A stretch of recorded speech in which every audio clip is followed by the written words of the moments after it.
اس طرح کر کے نا اس نے بس قتل نہیں کرتا، پہلے ہم بتا رہے ہیں نا کنٹینیوس ہے، یعنی کہ ایک دفعہ ایک کو قتل کیا تو یہ نہیں کہ میں بیٹھ جاؤں، بلکہ کنٹینیوسلی وہ قتل کرتا چلا گیا، ذبح کرتا چلا گیا بیٹوں کو۔ اور دوسرا یہ کیونکہ اب دیکھیں نا مشینیں جب آئی ہیں، اتنی بڑی جو مشینز آئی ہیں، اب جانوروں کو کیا بس تھک کر کے کاٹ دیتے ہیں۔ اس زمانے میں ایسی مشینیں تو نہیں تھی، اس زمانے میں غالباً چھری کا استعمال ہوتا تھا، تو چھری جو تھی وہ ایسی نہیں ہوتی تھی کہ بس مشین کے اندر گئی اور کٹ کر گئی، بلکہ چھری کیسی ہوتی تھی، آہستہ آہستہ آہستہ اس کی گردن کاٹی، آہستہ، وہ زیادہ تکلیف دہ بات ہے۔ بھئی ذبح کر رہے ہیں نا، ایک تو یہ ہے نا کہ مشین کے ساتھ بس گردن کاٹ لی ایک دم جھٹکے سے، بس ختم۔ دوسرا یہ کہ آپ نے نا جو چھری کی نوک جو ہے وہ گردن کے اندر ڈالی اور پھر آہستہ آہستہ آہستہ کر کے گردن کو کاٹا، جو کہ اور بھی زیادہ تکلیف دہ بات ہے، بہت زیادہ تکلیف دہ بات ہے۔ تو وہ اس طرح لڑکوں کو ذبح کرتا تھا، اور کیا کرتا تھا، وہاں اور یستحیون کتنوں میں ٹوٹتا ہے، 4 میں، دیکھیں یا علیحدہ ہوا، یہ سین تے علیحدہ ہوا، حیا جو ہے لفظ نکلا ہوا which is a نون زبر جمع کے لیے، روٹ ورڈ کیا نکلتا ہے، یہ ہاں یا یعنی زندگی کی لہر کو کہتے ہیں۔ اب یہاں پہ سین تے ہے تو اس کا مطلب ہے یہ باب استفعال ہوا، اور یا سے کیا ہے، یہ فعل مضارع ہوا، ٹھیک ہے۔ باب استفعال میں چاہت آتی ہے، طلب آتی ہے، خواہش آتی ہے، تو وہ خواہش کیا کر رہا تھا، نساءکم، کتنے میں ٹوٹتا ہے، 2 میں، نساء علیحدہ ہوا، کم علیحدہ ہوا، روٹ ورڈ کیا ہے، نون سین یہ، یا نون سین واؤ بھی کیا جاتا ہے، نسیان کسی چیز کو ضبط میں نہ رکھنا، چاہے غفلت کی وجہ سے یا ذہن کی کمزوری کی وجہ سے، کسی چیز کی یاد بھلا دینی، اس کو حقیر سمجھ کر، تو نساء یعنی کہ بیسیکلی عورتوں کو کہتے ہیں، اور عورتوں کو نساء اس وجہ سے کہتے ہیں کہ ان کے اندر بھلان کا مادہ زیادہ ہوتا ہے، یعنی کہ، اور اس زمانے میں عورتوں کو حقیر سمجھا جاتا تھا، خیر آج کل تو نہیں سمجھا جاتا لیکن اس زمانے میں، تو وہ کہتا تھا، فرعون کی فلسفی آ رہی ہے کہ یہ جو عورتیں ہیں تو لڑکیاں ہیں تو حقیر سی ہیں، یہ انہوں نے کیا آواز اٹھانی ہے، انہوں نے کیا میرے خلاف محاذ کھڑا کرنا ہے، ہاں یہ لڑکے اگر بڑے ہو گئے تو یہ میرے خلاف بول سکتے تھے۔ اس زمانے کی سائیکی یہ تھی نا کہ عورتیں جو ہیں اتنی مضبوط نہیں ہوتی ہیں، عورتیں اتنی پاورفل نہیں ہوتی ہیں، عورتوں کی ایسی امپاورمنٹ نہیں تھی جیسے آج کل کے زمانے میں ہے، عورتیں جو تھیں وہ حقیر، حقیر کا مطلب ہے کہ کمزور سمجھی جاتی، تو اس نے کہا تھا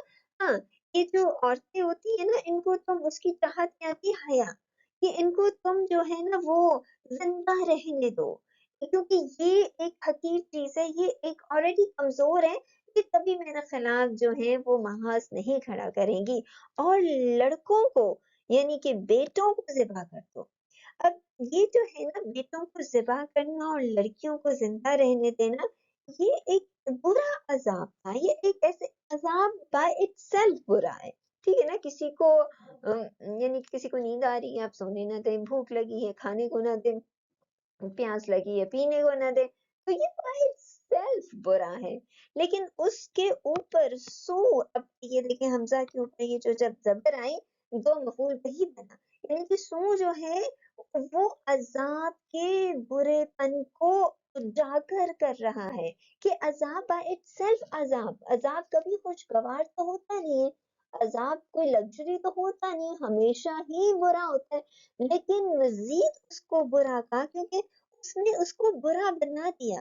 اب کسی کا بیٹا اس کی آنکھوں کے سامنے، اب ایک تو یہ ہے نا کہ طبی موت مر گیا تو انسان کہتا ہے کہ اللہ کا جو فیصلہ بس کیا کرے، ایک یہ ہے کہ اس کے سامنے اس کو ذبح کر رہا ہے، تو وہ جو ہے نا یہ سو ہے، یعنی عذاب تو ہے ہی ہے، برا تو ہے ہی ہے، لیکن اس نے ذبح کرنے کو ترجیح دی۔ اب ذبح جو کرنا جو ہے نا، یہ حمزہ کے اوپر جو یہ زبر ہے نا، یعنی کہ وہ عذاب کو اور برا بنانے کے چکر میں تھا، اور برا وہ یہ تو کر سکتا تھا نا، سارے لڑکوں کو اکٹھا کر لیتا اور ان کو اپنی آرمی میں جگہ دے دیتا اور ان کی ویسی تربیت کرتا، نہ اترتا، مطلب ان کو اپنی کسٹڈی میں لے لیتا نا، اور کہتے یہ میری آرمی ہے، ان کو نہ مارتا، ان کو نہ ذبح کرتا. تو یہ بھی ان کے لیے ایک عذاب کی بات ہے. آپ کا بیٹا آپ سے دور ہے، آپ اس کو دیکھ نہیں سکتے ہیں، تو یہ بھی ایک عذاب ہی کی ایک فارم ہے. یہ بھی جو ہے وہ پنشمنٹ کی ایک فارم ہے کہ اولاد آپ سے جو ہے وہ معاذ اللہ چھین لی جائے. لیکن اس سے بڑھ کر ڈبل ایجنٹ کیا ہے، سو آ کے آپ کے سامنے آپ کے بیٹے کو جو ہے وہ معاذ اللہ، اللہ کسی کو ایسی آزمائش میں نہ ڈالے کہ آپ کے بیٹے کو آپ کے سامنے جو ہے وہ ذبح کیا جا رہا ہے اور بیٹی کو چھوڑ دیا جا رہا ہے. کہ یہ تو بہت ہی حقیر اور بہت ہی کمزور چیز ہے، اس نے میرے خلاف کبھی نہیں کھڑے ہونا، یہ ہو ہی نہیں سکتی. یہ عورتیں میرے خلاف اس زمانے کی سائیکی کیا تھی، میرے خلاف ہو ہی نہیں سکتی، ان کو زندہ رہنے دو اور ان لڑکوں کو جو ہے سب ذبح کر دو. وہاں اور پی میں ذالکم، اس میں، اب اس میں کیا ہے، بھلا ان، روٹ ورڈ کیا نکلتا ہے، بے نام واو، بلو، کپڑے کا پوسیدہ ہونا، پرانا ہو جانا، اس کو آزمائش کے طور پر استعمال کیا جاتا ہے. کیونکہ جب آزمائش آتی ہے تو انسان جو ہے نا وہ فریش نہیں رہتا، بلکہ وہ سیدھا ہو جاتا ہے، پرانا ہو جاتا ہے. تکلیف، غم جو ہے نا وہ انسان کو پرانا کر دیتی ہے. جیسے اگر آپ کو خوشی ملتی ہے، آپ کا چہرہ کیسے فریش ہو جاتا ہے، اور اگر خدا نہ خواستہ آپ کو کوئی غم ملے تو آپ کا چہرہ کس طرح لٹک جاتا ہے، اس طرح لانگ فیس ہو جاتا ہے. تو یہاں پہ نا بلا کیا ہے، وہ تکلیفیں جو آپ کو پرانا کر دیں، وہ سیدھا کر دیں، ایسی تکلیفیں جس میں آپ کے پاس کوئی ہمت نہ رہے. من سے ربکم، کتنوں میں ٹوٹتا ہے، دو میں. رب علیحدہ ہوا کم، روٹ ورڈ کیا، بے، رب ذرے سے لے کر کمال تک پہنچانا. عظیم، روٹ ورڈ کیا نکلتا ہے، عین ضاد میم، عظم. عظم کس کو کہتے ہیں، عظم بڑا. تو تمہارے رب، یہ تمہارے رب کی طرف سے سخت آزمائش تھی، بہت بڑی. اب یہ وال کے بعد تو یہ ہے نا فعیلن کے وزن پہ، فعیلن کے وزن پہ آیا تو ترجمہ ہوا کہ بہت بڑی.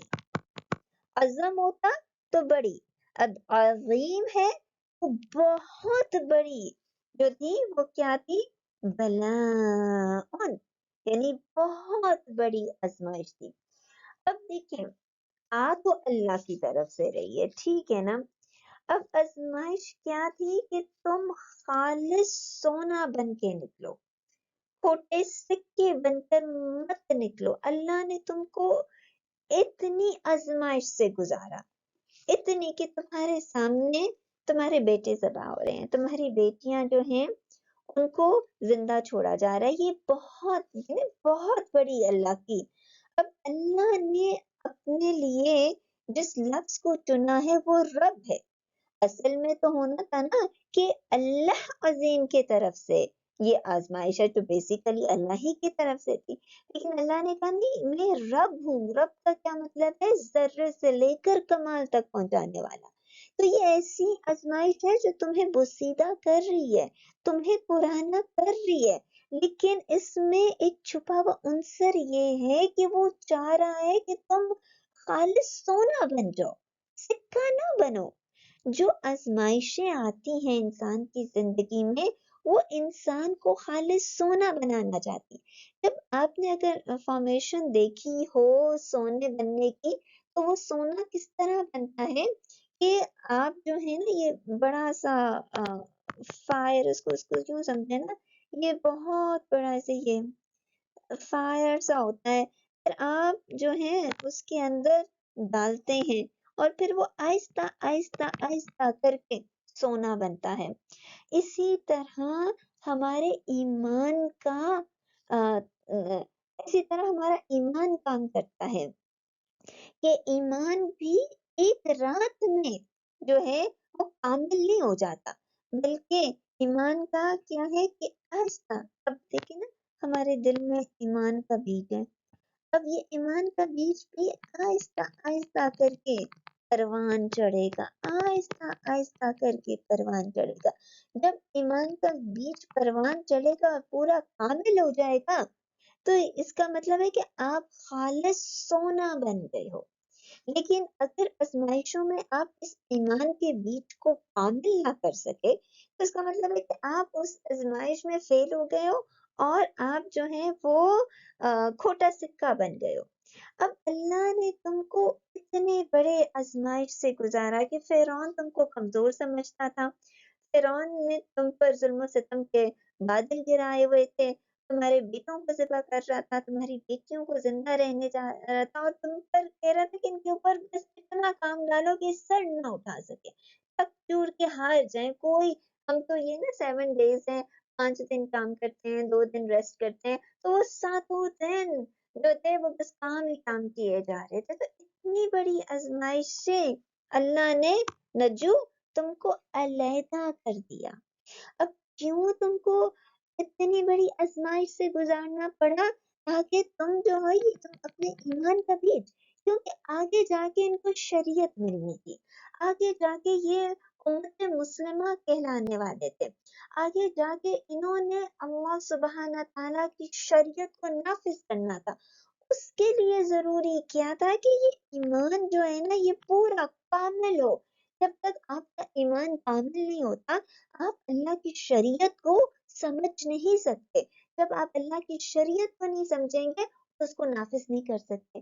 تو یہ جتنی ایکسرسائز ہوئی ہے نا، یعنی کہ غلامی ان کی، پھر یہ بیٹوں کو ذبح کرنا، اور بیٹیوں کو جو ہے نا زندہ رہنے دینا، یہ 3 فیکٹرز جو تھے غلامی کے اور آزمائش کے، یہ 3 فیکٹرز تو تھے۔ اتنی بڑی آزمائش سے تم اتنی بڑی اللہ نے تم کو آزمائش سے گزارا ہے، وہ کہ اس نے تم کو بوسیدہ کر دیا ہے، پرانا کر دیا ہے، لیکن ہاں فزیکلی تم جو ہے ایگزاسٹ ہو چکے ہوئے ہو، مینٹلی تم ایگزاسٹ ہو چکے ہو، لیکن یہاں پہ ایمان کو دیکھو، اس کا مقصد کیا تھا؟ وہ رب ہے ذرے سے لے کر کمال تک، کہ تمہیں یہ اپرچونٹی مل رہی ہے کہ تم اپنے ایمان کو کامل کرو۔ آزمائشیں، یہ پوری آیت بیسیکلی ہمیں کیا بتاتی ہے کہ آزمائشیں انسان کی زندگی میں ہمیں خالص سونا بنانے کے لیے آتی ہیں۔ آزمائشیں ہمیں فزیکلی ایگزاسٹ کرتی ہیں، مینٹلی ایگزاسٹ کرتی ہیں، لیکن اسپرچولی ہمیں ایگزاسٹ نہیں کر سکتی، روحانی طور پہ ہمیں ایگزاسٹ نہیں کر سکتی ہیں۔ اگر ہم ان آزمائشوں کو اس طرح لیں جس طرح اللہ ہمیں چاہتا ہے کہ ہم اس سے نکھریں، اس آزمائش سے نکلیں۔ کوئی بھی آزمائش آئی ہے، دیکھیں کس وجہ سے آئی ہے، کوئی سنت رہ گئی ہے، کوئی شریعت کا احکام رہ گیا ہے، وہ ہمارے لیے ایک ویک اپ کال ہوتی ہے کہ دیکھو کہ جو تم کر رہے ہو، اب اٹس ٹائم کہ تم اپنی زندگی کو چینج کرو، اپنی زندگی کو بدلو، اپنے خیالات کو بدلو، اپنی پرائورٹیز کو بدلو۔ اب اتنی بڑی آزمائش سے تم کو گزارا جا رہا ہے، اور اس وجہ سے گزارا جا رہا ہے تاکہ شریعت کے قابل ہو۔ اسی طرح ہماری زندگی میں جو آزمائشیں آتی ہیں وہ اس وجہ سے آتی ہیں تاکہ ہم دیکھیں کہ ہم اللہ کے احکامات کو فالو کر رہے ہیں کہ نہیں۔ اگر نہیں کر رہے تو وہ ہمارے لیے ویک اپ کال ہوتی ہے، اٹھو دیکھو سوچو اور اللہ کی طرف لگو، کیونکہ تم امت مسلمہ ہو۔ امت مسلمہ کیا ہے؟